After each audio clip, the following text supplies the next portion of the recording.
President Trump has directed Elon Musk and the Doge team to identify fraud at the Social Security Administration. They haven't dug into the books yet, but they suspect that there are tens of millions of deceased people who are receiving fraudulent Social Security payments. Let me ask you about the fraud, if I can. We can all have our own opinion about what is wasteful spending, and Republicans have praised the president for cutting wasteful spending, but fraud, of course, is a crime. So have you turned over evidence of fraud to the Justice Department, and when should we expect to see those indictments? It's a clever question. First of all, I think all Americans would agree that funding mastectomies in Mozambique is not something that the American people should be funding. Is that fraud? Or DEI programs. I think it's fraudulent that the American government has been ripping off taxpayers in this way. And we also do know there has been extensive fraud, particularly if you look at Social Security. In fact, according to an IG report from the Social Security Administration, there was $71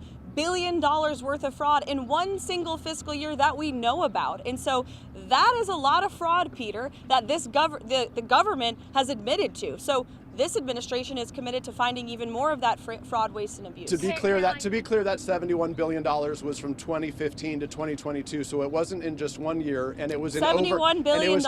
But it wasn't in 1 year, just to be clear. In one report. And it was in one report over multiple years, from 2015 to 2022. And so are you defending $71 billion in fraud, Peter? That's a lot of money. I'm not defending. I'm just far making. Too much, and that's why this administration. Why is the media so against cutting waste, fraud, and abuse from the government? I don't get it. I just want to ask a question. We won't be deterred. We will not be deterred from people like you and the press who are clearly adamantly opposed to cutting waste, fraud, and abuse. But we know that American taxpayers at home who have been struggling with an inflationary crisis don't want their tax dollars going towards crazy DEI programs in countries overseas. They also don't like the fact that there has been $71 billion worth of fraud in Social Security and improper payments going out the door. But to be clear, that's a problem that needs to be fixed, and President Trump is going to fix it. I'm sorry for that's your fifth question. I'm sorry for my Elena, interruption. Let me just follow up, because you said something that wasn't true, which is you said that they have found before that they believe there have been tens of millions of people who are receiving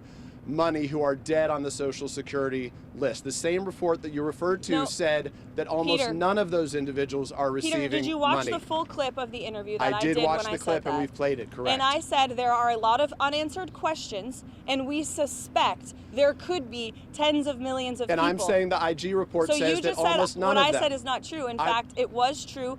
That's a suspicion that this administration has, and we're committed to finding out the truth. But it's not based in fact, because it says it's almost none of them have received Social Security.